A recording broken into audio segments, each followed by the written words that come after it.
Thank you. Yeah, it's been honestly fantastic.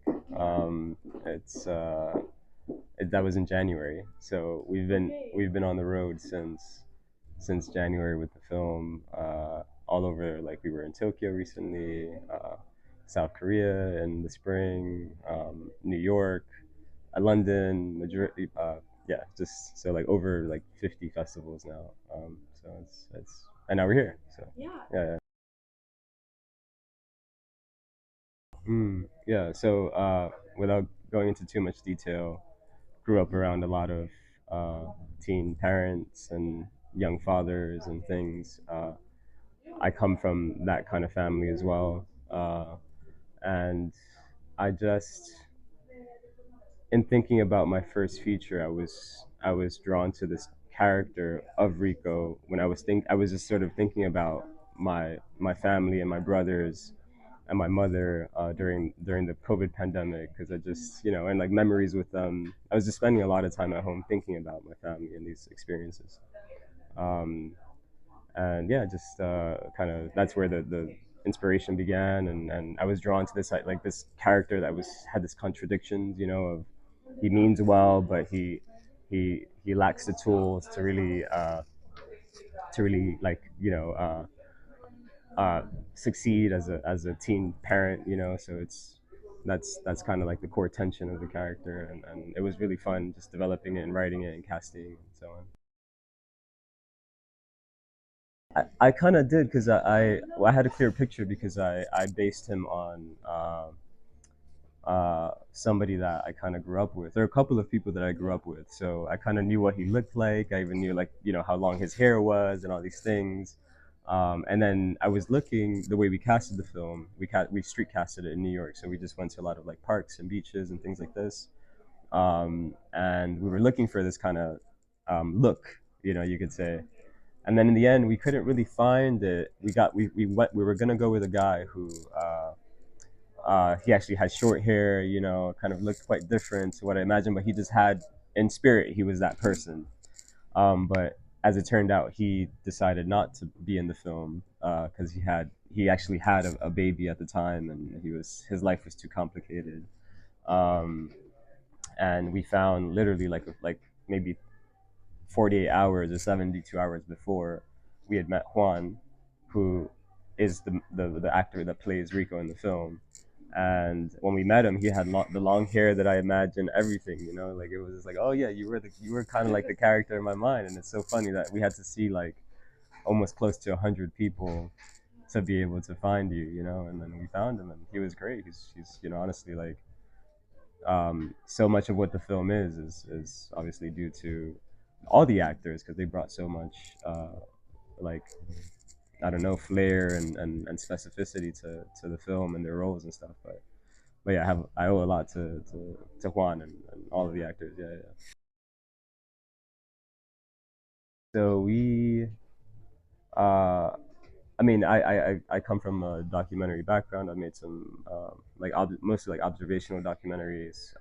I'd made one about like the refugee crisis at one point in like 2015, 2016, and I don't know. I was always kind of drawn to like documentary language, and in going to film school around the pandemic, I I kind of was very resistant to like approaching films from a purely narrative perspective with like written scripts, and like it just felt so kind of artificial and stiff to me. So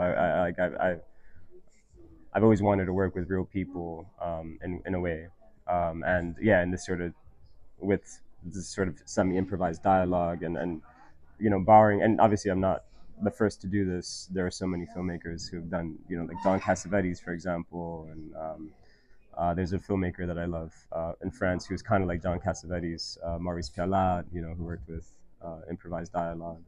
So I always knew I wanted to make the film in this way. And then the second question you asked was about the cast, like the casting process.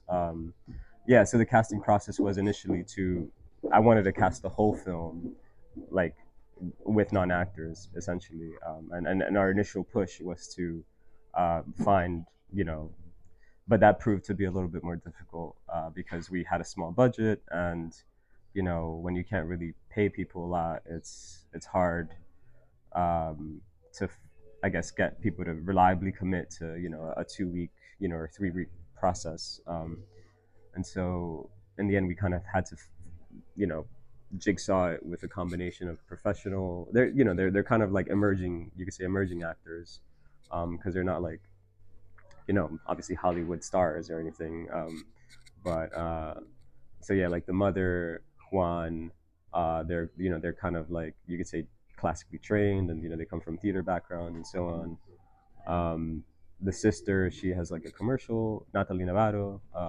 Joanna Florentino is who plays the mother. Natalie Navarro, who plays the sister, she has a background in kind of commercials and things like this. The only true non-actor is Destiny Checo, who has absolutely no experience prior to Mad Dose to Pay. So it was like a breakthrough for her, and she really, like, I was just so impressed, like the way she kind of absolutely, like, you know really made that character her own, and yeah, it's just so raw and real.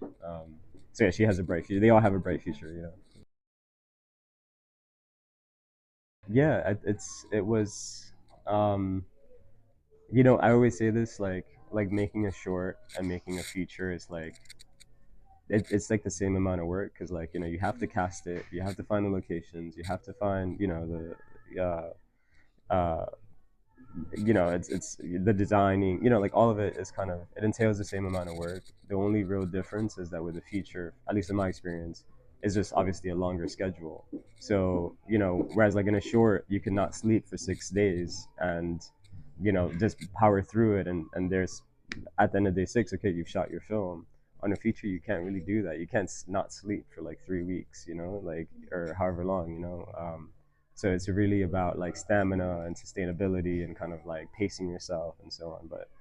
But in terms of like the process itself, and the sort of like in the pre-production, it's very similar. The shooting is when you just really have to be, self-care is even more important. I think I learned that. Yeah, yeah. Yeah, well, the thing about our film, which I think a lot of people confuses a lot of people, because they think that it's like a short film that was made first, and then like some years later the feature was made. In our case, the feature was made first, and then we cut the short film from the feature. So like the short film that you see is the basically like the first act of the feature. And we did it this way. Again, don't want to get into it, like, but it's kind of, we had some kind of delivery requirements that called for us having to make that short film first. And but in the end, it ended up being a good thing, because that short film got into Locarno, and we won a prize in Locarno with it. And then as we were kind of meeting people at Locarno, and people were asking like, "Oh, is there a feature? Like, do you plan to expand this into features?" Like, actually, it's already a feature, and we're in post production on it. So like literally within being at Locarno, we were in Locarno August last year, 2024. By January of 2025, so 4 months later, we had the feature at Sundance. So it was, yeah, yeah. So it was very like, you know, fast turnaround. Yeah, I would say that in its concept, I was really thinking about the film. I always wanted the audience to feel like um, they were unsure of whether or not what they were watching was documentary or fiction. I wanted to always keep them in that space. I was after something a little bit more authentic and kind of grounded. That in thinking about how the Bronx and like films about New York City have been kind of portrayed and represented in the past.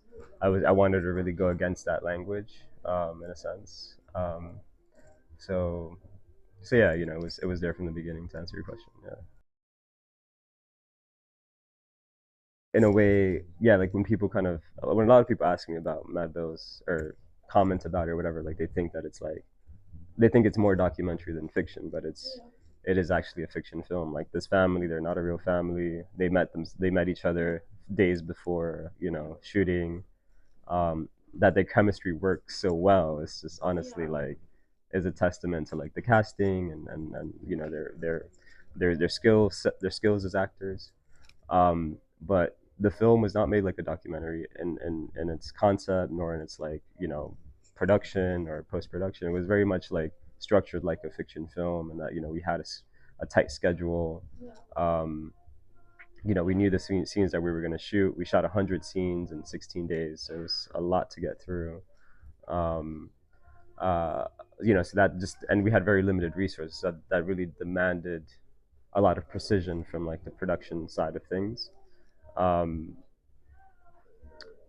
the In terms of like what we went into the whole process with, we had part of it was scripted, so uh, we had to deliver some script pages to release some of the funding so that we can go out and shoot it. And I had, in addition to sort of those scripted pages, which maybe were about like 30 to 40% of the story, I had an outline, very detailed with like what happened. So like I knew quite distinctly like what the structure of the story was, what each scene was, what was the effect of each scene, because it was really plotted out like a fiction film. So when we got to post production, uh, we knew where we were editing. It wasn't like a documentary post production process where we had like hours and hours of different kinds of footage, and we were cutting like different kinds of footage, to kind of like find the story in post. Like we knew the story that we shot, and post was relatively straightforward. In other words, yeah. Yeah.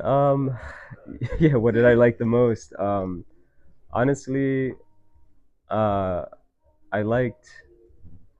I mean, just the being present, like in kind of the shooting of the film and with the actors, and like just, and in life, you always, in addition to your career, you have other things going on in your personal. But like it's always nice to just show up, do an act, like when you show up to an activity and just completely forget about everything else that's going on. So I felt like I had 16 days of that, and I just loved just being 100% there for this film and for my actors, and for I just really felt like I was in my element, and that was like a beautiful feeling.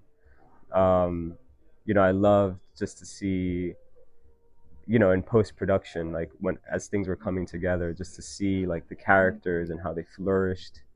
How Destiny's character flourishes, like it's and just seeing those arcs actually like work, and being like, wow, these characters make this journey, and this film makes this journey, and this is a film, like, because in the beginning we were so insecure, because we'd never, nobody on the team had made a feature film before, so we were just like, is this gonna work, is this not gonna work, and then just getting to the other side of that, like, I remember cutting the last scene in the film, because I co-edited with Irfan Vantui, who's the co-editor, and I remember cutting in the last shot. Like this was like late in the night, like 2 a.m.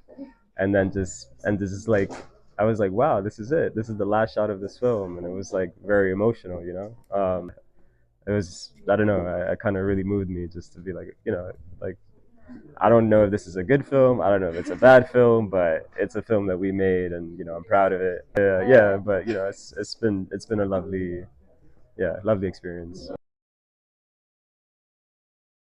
Yeah, I mean, maybe it's a funny thing to ask, because I think I, I'm a bit older than these characters, but I kind of still consider myself quite young and honestly immature, and like I haven't totally figured out my life, and I think that's what a lot of teenagers are going through. Obviously, I've lived many years after being a teenager, so I can, have some wisdom and kind of things, but yeah, I don't know. It kind of came organically to me, because uh, in ways, and even kind of these are things that I realized after the fact, but even in my own personal life, like struggles that I was having in relationships, as an adult man, um, aren't really that dissimilar to what this young couple are going through. So it's just like, it's you kind of see all this sort of, um, you know yeah, like these sort of connecting themes that just it just allowed me to and then of course I had the memory and of real people in mind, family members, friends who so I was keeping them in mind, and that sort of going back there in a very vivid way. I meditate a lot, so in my meditations I would like try to remember, like really go back into kind of time and kind of just unpack those moments and understand those moments. So yeah, it's just uh, I don't know. And then my family and a lot, the family dynamics. That's like in a way like my family. So it's just like, and that's young or old. It's always good. Like when we meet, for the holidays or when we meet, there's always those clashes and those tensions and so on. So it's just like that was easy to write because I'm like, yeah, I experience that every holiday season. Like it's not it's obviously inspired, but it's not like biography or autobiography or whatever. And someday I would love to make a film that way, where it's like very much like my experience. But because it wasn't like there was a bit of distance or separation, it wasn't that nerve wracking.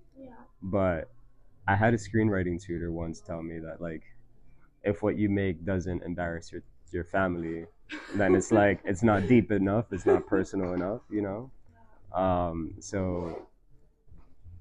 So yeah, I think my family felt reflected in it for sure. I don't know if they felt embarrassed, but I want to make a film that embarrasses them at some point. Like, okay, good advice. Yeah. So that'll be the next thing. Yeah, yeah. But yeah, it's but they were very happy, and a lot of it's so special to see yourself represented and on the big screen and in cinema, and I think our community experience, our like lived experience, like this has always been kind of like ours and marginalized and kind of like but it's like just like actually no, like this is like I just really wanted to put a lens to it and just kind of because like yeah, that they merit cinema as well, like it's you know their story of film. Yeah, advice. Maybe a big question. Yeah. I mean, yeah, I feel like I'm the last person to really ask. Yeah, I mean, I would say honest.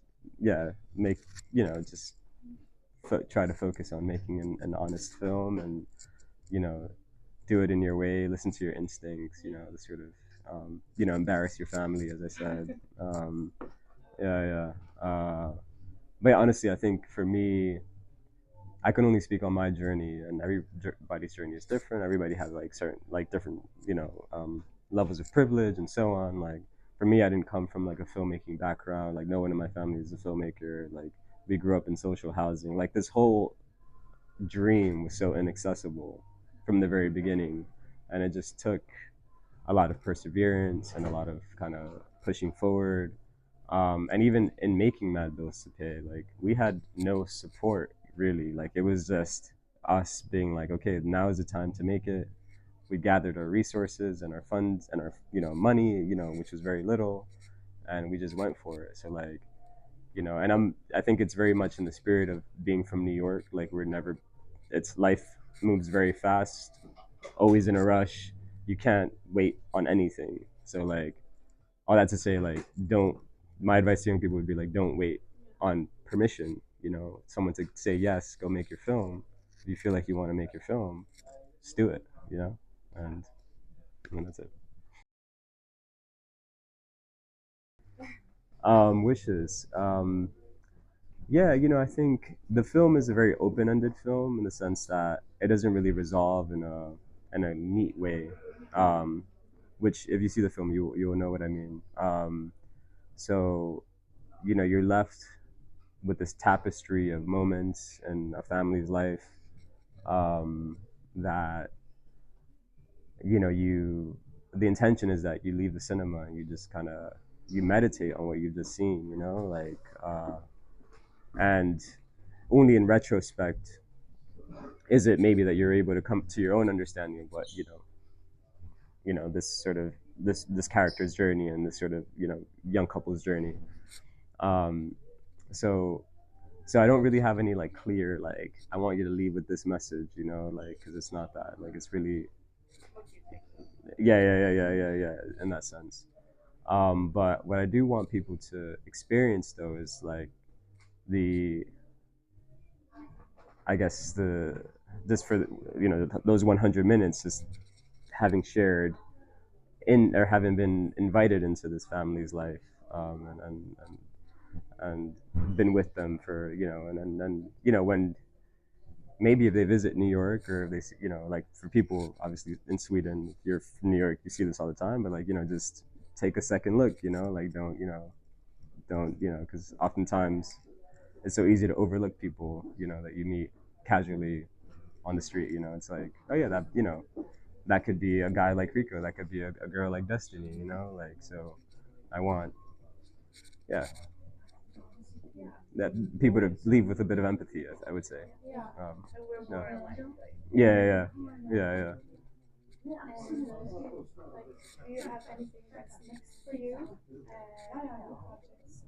Yeah.